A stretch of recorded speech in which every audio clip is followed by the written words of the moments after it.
जैसे कि कल 26 जनवरी था, रिपब्लिक डे था, गणतंत्र दिवस था। और गणतंत्र दिवस के मौके पे भारत जो अपना, देखिए हमारे संविधान को बने हुए 75 साल हो गए और अब जो गणतंत्र मनाया हम 76वें साल में गणतंत्र मनाया है। सबसे पहले जो गणतंत्र दिवस था वो कब मनाई गई थी? तो आपने बोला 1950 26 जनवरी। कहाँ मनाई गई थी? कौन से स्टेडियम में मनाई गई थी? तो अब मैं बता दूं, वो अभी उस स्टेडियम का नाम चेंज करके मेजर ध्यानचंद स्टेडियम रखा गया है। उससे पहले अरबिंदो करके उनके स्टेडियम का नाम था। तो सबसे पहले जो हमारे परेड निकाले गए थे जिसमें डॉक्टर राजेंद्र प्रसाद थे, वो लिए थे वो मेजर ध्यानचंद स्टेडियम, अब उसका नाम किया गया, पहले अरबिंदो करके था। उससे पहले जो भारतीय संविधान था, आज जो हम 76वें साल मनाए हैं, वो सबसे बहुत इंपॉर्टेंट था। क्योंकि जब 1950 में पहली बार हम लोग जब अपने रिपब्लिक डे मना रहे थे, तो उस जमाने में भी हमारे इंडोनेशिया के प्रेसिडेंट को हमने एज ए चीफ गेस्ट बनाया था। और आज 76 साल बाद भी हमने इंडोनेशिया वाले को बुलाया। और ये इंडोनेशिया के चौथे से प्रेसिडेंट है जो रिपब्लिक डे पे भारत में चीफ गेस्ट के रूप में आए हैं, चौथे हैं। और इस बार 352 सदस्यीय बैंड पहली बार ऐसा भारत में हुआ है जो किसी दूसरे देश की झांकियों को परेड में शामिल किया गया है। जो इंडोनेशिया का बैंड था जिसमें कितने थे? 352 सदस्यीय टीम थी, 352 सदस्यीय टीम थी। और जब पहली बार हमें इंडोनेशिया का प्रेसिडेंट को जब चीफ गेस्ट बुलाया था, उसका दो रीजन था। पहला, पाकिस्तान को दिखाना कि तू अपने आप को मुस्लिम बहुलक मानता है, देख तुझसे ज्यादा रिश्ता मुझे वहां से है जो दुनिया में सबसे मुस्लिम आबादी था। दूसरा, इंडोनेशिया के साथ हमारा जो संबंध था उसको और मजबूत किया गया। और इंडोनेशिया में इकोनॉमिकली तौर पे इंडोनेशिया ने हमें बहुत सपोर्ट किया, हमने उसको बहुत सपोर्ट किया। इस वजह से उसको प्रेसिडेंट को बुलाई जाती है। और इस बार की झांकियां में बहुत कुछ है, एक एक करके एक एक पार्ट में बताऊंगा। इस बार झांकियां में टोटल परेड में 16 झांकियां दिखी, 16 झांकियां जो कि राज्य सरकार, केंद्र सरकार, राज्य को केंद्र शासित, और 10 जो था मंत्रालय की झांकियां। और इस बार की जो झांकियां था वो बहुत ही अच्छा था, बहुत चीजों को रिप्रेजेंट किया था। इसी में चलते हैं बिहार की सरजमी पे। बिहार 2025 में 8 साल बाद अपना झांकी प्रस्तुत किया है। कितने? 8 साल बाद अपना झांकी प्रस्तुत किया है। इस बार का जो थीम था, क्या था थीम जी? भारत, विरासत और विकास। अगर क्वेश्चन ये आता है कि 2025 में जो रिपब्लिक डे मनाई गई थी उसकी थीम क्या था? भारत, विरासत और विकास। हेरिटेज की बात की गई थी, हेरिटेज एंड डेवलपमेंट की बात की गई थी। और इस बार झांकियों के अंदर में 2-3 चीज ऐसे हुआ है जो पहली बार हुआ है। जैसे रिटायर जो हो चुके हैं लेफ्टिनेंट वगैरह, उनको भी परेड में इस बार शामिल किया गया है।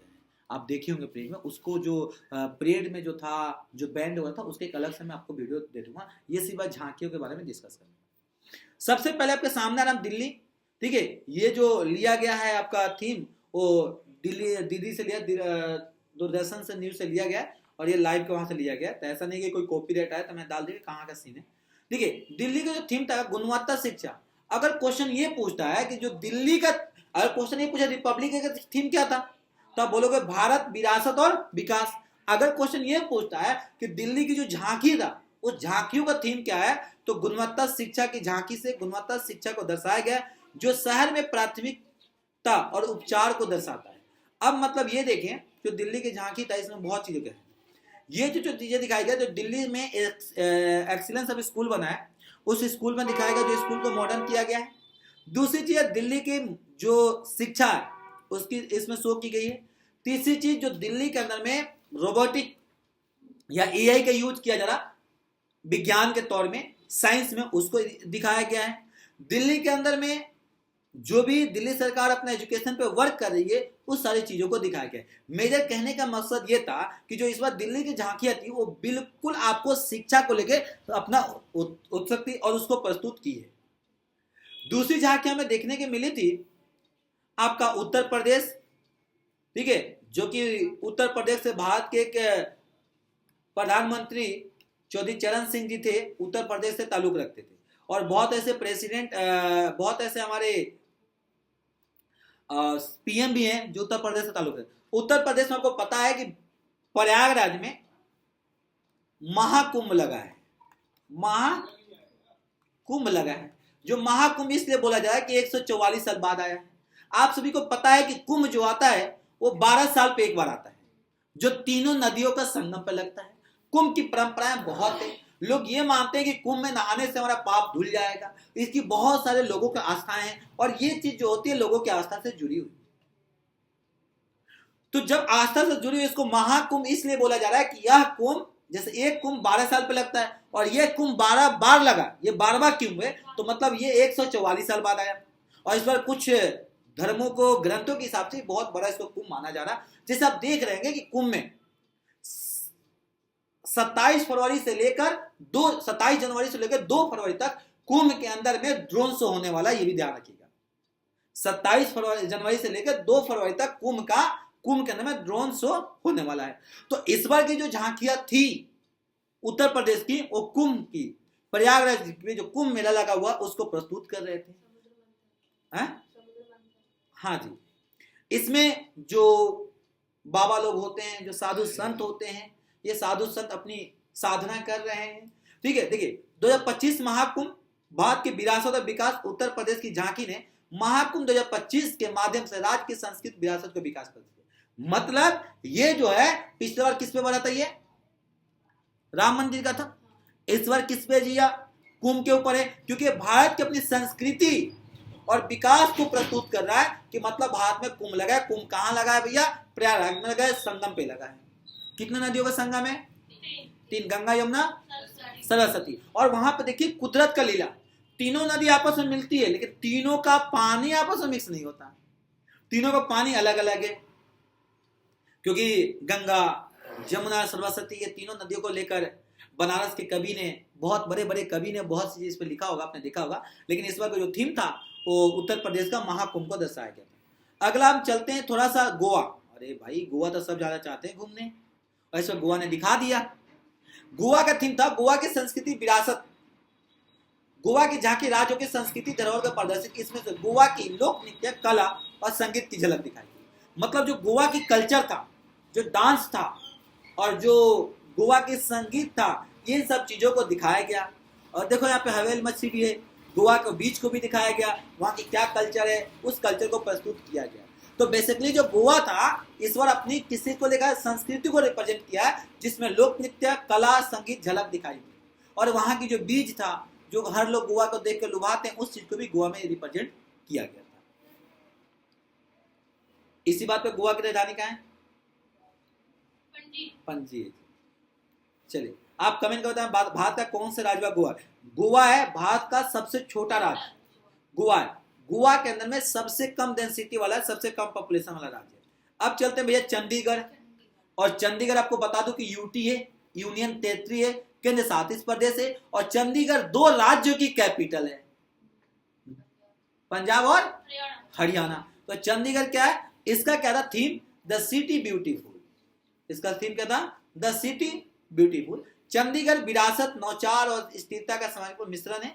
चंडीगढ़ की झांकी में नौचार, स्थिरता और समरूप मिश्रण को प्रस्तुत किया गया था। इस झांकी के अंदर में जो भी ब्यूटीफुल सिटी था वो चंडीगढ़ को रिप्रेजेंट किया गया था, जिसके अंदर में हमें कल्चर को दिखाया गया था। वहाँ की जो कल्चर है उस चीज को रिप्रेजेंट किया गया था। आप देख रहे होंगे ये कैमरामैन है जो फुटबॉल के ग्राउंड से दिखाया जा रहा है, उधर टिकली वगैरह बनी हुई है, तो वहाँ की बिल्कुल अच्छे से इसको शो किया गया था। अगला आंध्र प्रदेश, अरुणाचल प्रदेश भारत की भाषा के आधार पर बनने वाला पहला राज्य था। अगर क्वेश्चन आता है कि भाषा के आधार पर भारत में कौन से पहला राज्य बना था, अरुणाचल प्रदेश। अरुणाचल प्रदेश, इसका थीम क्या था मेरे बेटा? सॉरी, आंध्र प्रदेश, मैं अरुणाचल बोल दिया, सॉरी। एंटीकोपा बोमुल, पर्यावरण अनुकूल लकड़ी के खिलौने। और आंध्र प्रदेश ने अपनी झांकी में ये थोड़ा सा नाम याद रखना, इको फ्रेंडली लकड़ी के खिलौने को प्रदर्शित किया था।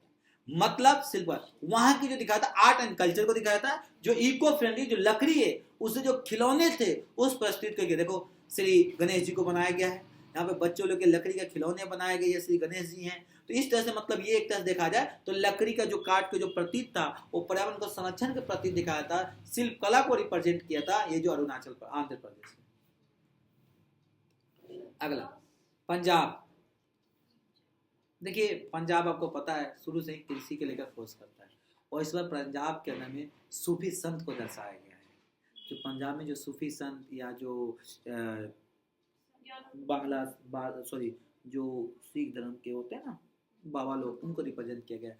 पंजाब का थीम क्या है? पंजाब ज्ञान और बुद्धित्ता की भूमि। हाँ, पंजाब जो है ज्ञान और बुद्धि वाले का भूमि है।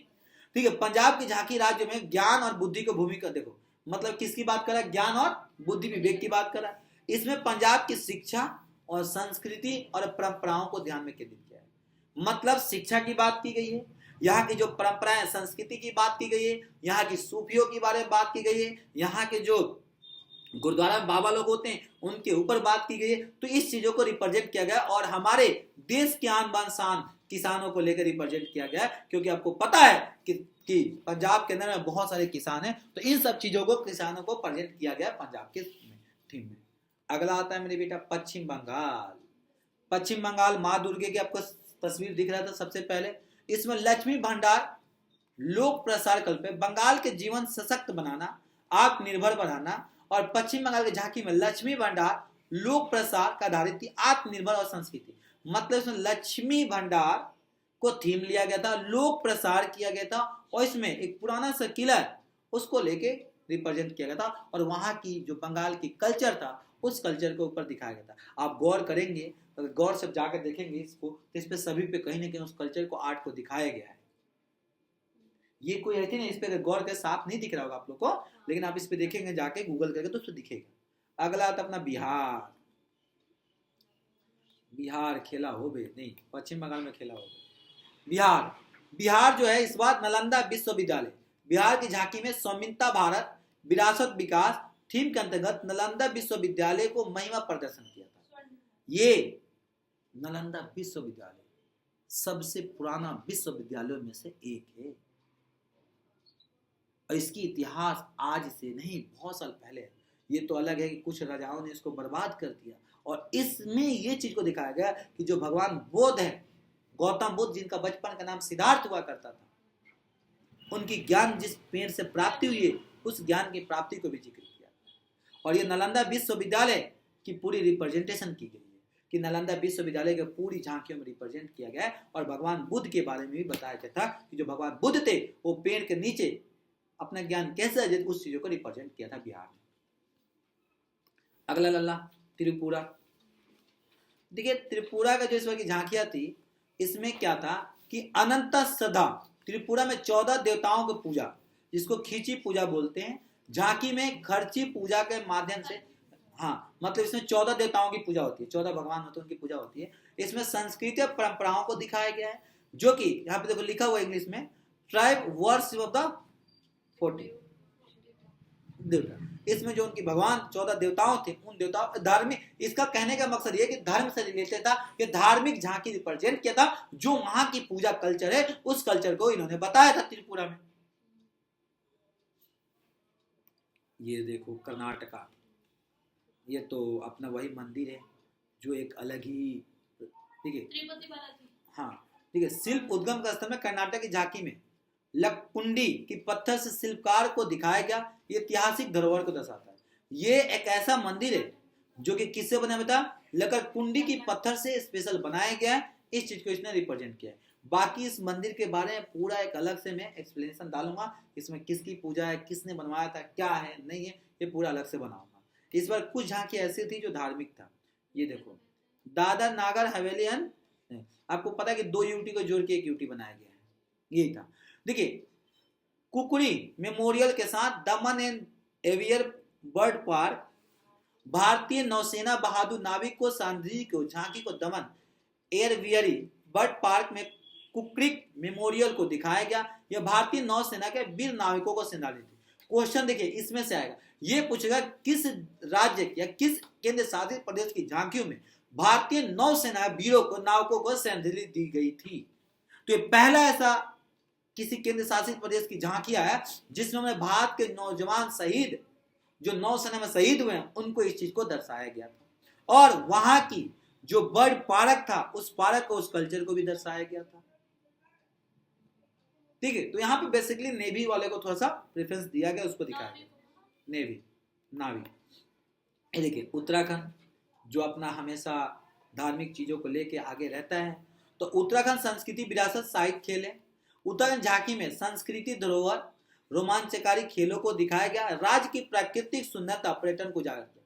जो उत्तराखंड जो कि वो वादियों का पहाड़ पठार, उस चीज को जो दर्शाया गया है, उस चीज को अपने जो भी पहाड़ पठार जो उसकी प्राकृतिक की खूबसूरती है उसको उत्तराखंड में दर्शाया गया। तो उत्तराखंड की झांकी जो थे इस बार वो अपनी संस्कृति धरोहर के साथ साथ वहां की जो प्राकृतिक सुंदरता था, जो पर्यटन जो टूरिस्ट था, उस चीज को उन्होंने इंडिकेट किया था, उत्तराखंड की झांकी में बताया गया। हरियाणा, आपको पता है शुरू से आप अगर महाभारत देखे होंगी तो महाभारत में कुरुक्षेत्र की बात कही गई थी। तो उस समय महाभारत के समय में भगवान श्री कृष्ण ने अर्जुन को गीता पढ़ाया, गीता सार बता रहे थे और उसको चीजें, तो उस चीजों को रिप्रेजेंट किया गया है। हरियाणा की झांकी में भगवान श्री कृष्ण द्वारा भागवत गीता का उपदेश का प्रदर्शन किया गया। यह राज्य के आध्यात्मिक और संस्कृति पहलुओं में की प्रस्तुति थी, क्योंकि जो श्री कृष्ण जो थे उन्होंने गीता सार जब किया, तो गीता के भागवत गीता का उपदेश दिया, तो उन्होंने बताया कि किसकी क्या गलतियां थी, क्या थी। तो श्री कृष्ण ने वहां पर सबकी चीजों के आंखें खोली, उन्होंने बताया। तो इस कुरुक्षेत्र को ये धार्मिक दिया गया है। झारखंड जो हमारे देश के स्टील को जिंदा रखने वाले टाटा जी के बताया गया था। झारखंड में स्वामित्व क्या बोला था, स्वर्णमणि झारखंड विरासत की प्राकृतिक विरासत है। झारखंड की झांकी स्वर्णमणि झारखंड के तहत संस्कृति धरोहर और विकास का प्रदर्शन है, जिसमें टाटा रतन जी का भी दिखाया गया था, वहां की कल्चर दिखाया गया था, जो वहां की लड़कियां हैं उनको एजुकेशन को कैसे आगे बढ़ाए, उन चीजों को आप देख रहे होंगे, दिखाया गया था। तो ये एजुकेशन को लेकर भी बात किया इन्होंने। और कल ही ये चीजें झारखंड में खुशखबरी आ गई कि जो 23,000 पहले की जो वैकेंसियां थी टीचरों की, वो शिक्षा को लेकर उस वैकेंसी को बहाल करेंगे। तो कल की जो हेमंत सोरेन की सरकार थी, उनकी सरकार ने कुछ कल की जो रिपब्लिक डे था उसकी खुशखबरी, कुछ गवर्नमेंट जॉब शिक्षक भर्ती का भी आवाम किया है। उन्होंने बताया है कि कौन सी भर्ती कैसे लेने वाले हैं। तो देखिए, अगर क्वेश्चन ये आता है, इसका थीम क्या था बेटा, स्वर्णमणि झारखंड के तहत संस्कृति धरोहर और विकास को दर्शाया गया था। विकास वही जमशेदपुर टाटा रतन को दिखाया गया, फिर वहां की शिक्षा को दिखाया गया, वहां की कल्चर को दिखाया गया है। अगला आता है गुजरात। देखिए, गुजरात हमको पता है कि सरदार वल्लभ भाई पटेल की बनी हुई है। तो इसमें क्या थे, गुजरात की झांकी में शीर्षक स्वर्णमान भारत विरासत और विकास था, जिसकी राज्य में समृद्धि, संस्कृति और आधुनिक प्रगति को दिखाया गया था, जो कैसे उन्होंने डेवलप किया था। इधर उनकी मूर्ति थी, किनकी, सरदार वल्लभ भाई पटेल की। अब आप कमेंट करके बताओगे इस मूर्ति को किसके नाम से जानते हैं। Statue of unity. हाँ जी, ठीक है। और आपको वहाँ के थोड़ा सा पोर्ट वगैरह के बारे में दर्शाया गया है, वहाँ की जो सैनिक है वहाँ पे, मतलब ये हर तरह से दर्शाया गया है। कल आपने एक झांकी देखा होगा जो बीएसएफ ने रिप्रेजेंट किया था, परेड, दिल खुश हो गया, जो ऊँट के ऊपर किए थे वो लोग। ऊँट पे, जो कि आपको पता है कि दो जगह गुजरात और राजस्थान में ऊँट को यूज किया जाता है, क्योंकि वो भाई ऊँट को रेगिस्तान का जहाज कहा जाता है। तो जो उस पर झांकियाँ जो परेड दिया गया था, दिल खुश हो गया। और आपने वो भी देखा होगा, उनकी जो झांकी थी राष्ट्रपति के अंगरक्षक के, शुरू में झांकी निकली थी राष्ट्रपति अंगरक्षक के, जो घोड़े पे निकले थे, जो राष्ट्रपति में अंगरक्षक थे, उनकी सबसे पहले झांकियाँ निकलती है, परेड निकलती है। तो आपने देखा होगा, कोई बात नहीं देखा था। यह आ गया अपना चीता। देखिए, मध्य प्रदेश झांकी में कुनो में राष्ट्रीय उद्यान को दिखाया गया, जिसमें चीता संरक्षण। आपको पता है भारत में ये चीता विलुप्त हो चुके हैं, लेकिन आज ये भारत में चीताओं की संख्या बढ़ गई है। अभी चीता जब आया था तो आपने बहुत सारा न्यूज पे सुना भी होगा, चीता लेके आया, पर चीता कैसे है नहीं है इसके ऊपर तो कोई भी रिपोर्ट नहीं है। तो उसकी जो नेशनल पार्क था, उस पार्क को दिखाया गया, जिसमें व्हाइट टाइगर जो है उनको जो जनसंख्या को कैसे बढ़ाया जाए, इस चीज को शो किया गया है। देखिए, ये था टोटल हमारे पास झांकियां, जो इतने राज्य को 16 राज्य के, मैंने 16 राज्य, मतलब इसमें 16 में से राज्य और केंद्र शासित प्रदेश को मिला गया। और कल पद्मश्री पद्म भूषण की अवार्ड के लिए भी सूचित किया गया कितने लोगों को दिया। तो कल राष्ट्रपति ने आमतौर पर मार्च या अप्रैल में राष्ट्रपति भवन में एक आयोजित समारोह में ये पुरस्कार प्रदान करते हैं, लेकिन ये उस समय दिया जाएगा। लेकिन अभी 2025 में राष्ट्रपति ने 139 पद्म पुरस्कारों को मंजूरी दी, जिसमें एक युगल का एक पुरस्कार के रूप में गिना जाएगा शामिल। देखिए, 7 पद्म विभूषण, 19 पद्म भूषण, 113 पद्मश्री और 23 शामिल है, जिसमें से 23 महिलाएं हैं और 10 विदेशी हैं। ये नहीं पूछेगा किसको है, ये पूछेगा महिलाएं कितनी है, तो भैया महिलाएं 23 है, विदेशी नागरिक 10 है। अब ये 10 में बता दूंगा कौन से किस देश से, ये विदेशी है, भारत के नहीं है, इनको भी दिया जाएगा। ठीक है, उसके बाद 13 मरणोपरांत, 13 ऐसे लोग हैं जो मर चुके हैं और उनको भी दिया जाएगा। मरणोपरांत मतलब उनके मरने के बाद उनकी जो रिप्रेजेंटेटिव होगी, वाइफ बच्चे जो भी होगा, उनके दिया जाएगा। तो टोटल जो अगर पूछेगा 139 है, टोटल 139 में से 7 पद्म विभूषण, 19 पद्म भूषण, 113 पद्मश्री, ठीक है, और 23 महिलाएं को, 10 विदेशी को और 13 लोग मरणोपरांत जो कि हमारे देश को चले गए हैं, उनकी कार्य हमें अच्छी लगी, उनको दिया जा रहा। तो टोटल ऐसे करके था। तो ये पूरी था आपका झांकियों के बारे में, ठीक है, और ये झांकियों के बारे में था, बाकी हम आगे इसके बारे में हम जिक्र करेंगे। आज के लिए इतना ही, फिर मिलेंगे अगले क्लास में। Thank you, tata, bye bye, जय हिंद, जय भारत।